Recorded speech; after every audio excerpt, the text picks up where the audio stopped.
Bonjour mes amis internautes, bonjour mes amis, bonjour mes followers. Aujourd'hui nous allons parler du petit déjeuner optimal pour perdre du poids. Sachez qu'il est important d'avoir une alimentation équilibrée parce que c'est la base de la santé. Quand vous avez un tour de taille qui est supérieur à 90 cm chez la femme ou 100 cm chez l'homme, ce sont des facteurs de risque pour avoir un accident vasculaire cérébral ou bien avoir un infarctus, donc des maladies cardiovasculaires. Donc, il va falloir donc avoir une alimentation saine et se remettre à l'exercice.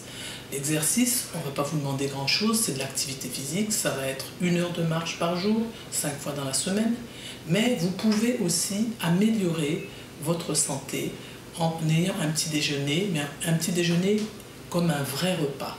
Pas juste une collation où on avale un petit jus avec un petit sandwich très rapide, ce n'est pas l'idéal.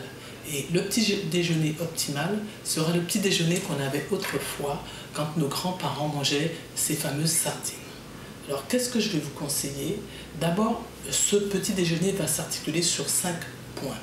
D'abord, on va hydrater son corps, donc on va prendre une tisane. Alors ça peut être très bien une tisane qui va améliorer le métabolisme glucidique, qui va améliorer la digestion, qui va peut-être faire baisser un petit peu votre tension, qui va aussi vous permettre, comme dans ce mélange, d'améliorer votre transit, surtout des plantes, mais surtout qui va vous hydrater. Moi, ce que je conseille, c'est un thé vert le matin, parce que le thé vert est très riche en antioxydants et aussi va peut-être baisser un petit peu de graisse, même au niveau, pour la cellulite, ce sera un bon conseil. Ensuite, en deuxième, on va mettre une salade de concombre ou une salade de courgettes râpées ou bien de la papaye verte râpée avec une vinaigrette dans laquelle on va mettre de l'ail, de l'oignon, c'est un petit peu délicat si vous digérez mal, hein, l'oignon cru. On va mettre de l'huile, des bonnes huiles, l'huile de colza, l'huile de noix, des huiles de première pression à froid et extra vierge dans des flacons en verre, donc de la qualité. Et puis on va mettre une pointe de sel, mais pas trop, puisque vous savez très bien que le sel, quand il est mangé en quantité importante, peut augmenter votre tension artérielle. Donc on peut mettre du curcuma aussi, qui est une bonne plante, qui va avoir une action anti-inflammatoire, préventive des cancers du côlon, qui va fluidifier le sang. Et on peut mettre une pointe de poivre noir qui va faciliter la pénétration de ce curcuma.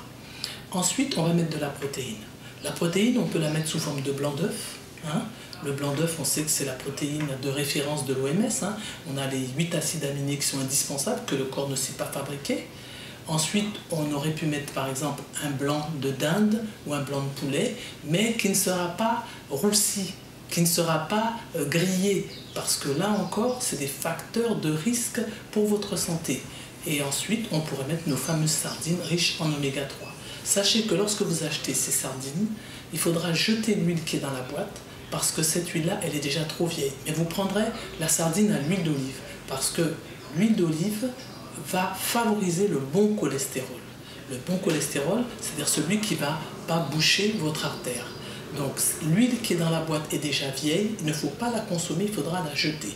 Mais par rapport aux autres sardines, par exemple, ne prenez pas la sardine à l'huile de tournesol, ni non plus la sardine à l'huile végétale. À l'huile de tournesol, on sait que c'est une huile qui est trop riche en oméga 6 et qui va vous donner beaucoup d'inflammation dans le corps.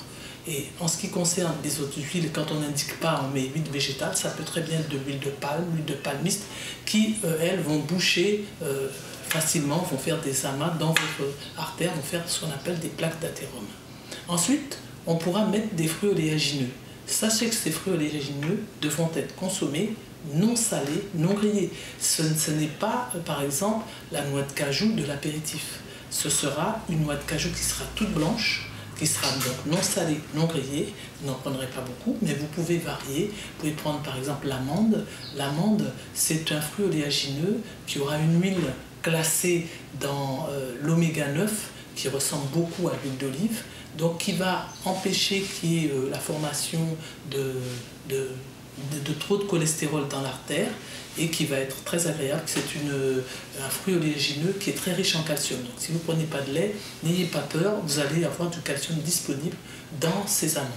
Ensuite, on peut varier. On peut prendre des cerneaux de noix dans l'huile des cerneaux de noix, dans la noix de Grenoble, hein, qui est très riche en oméga 3, qui fluidifie le sang et qui a une grosse action anti-inflammatoire.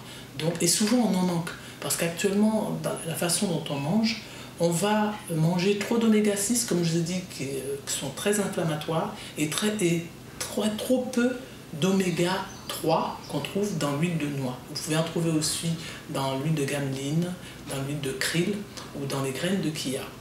Bon, et ensuite, on peut varier, on peut prendre des pignons de pin, on peut prendre des noix de pécan, enfin, et avec ça, on va boire 2 grands verres d'eau, ce qui va couper la faim. Donc là, ce petit déjeuner, c'était celui que prenait ma grand-mère. Et vous voyez, ma grand-mère, elle marchait peut-être 15 km par jour. Et elle n'avait pas faim. Mais nous, sous prétexte que nous avons la voiture, nous ne marchons plus et nous allons stocker du sucre au niveau de la taille, et malheureusement, ce sucre va transformer en graisse qui ira boucher les artères. Donc, prenons conscience que nous devons améliorer notre alimentation, et nous avons les plantes. Et sachez que même si vous avez un tour de taille qui vous fait peut-être penser que vous êtes dans un état prédiabétique, que cela peut être réversible si vous faites des efforts au niveau de l'activité et au niveau de la diététique. Merci mes amis, merci mes followers. J'espère que vous allez m'encourager. Allez, à bientôt.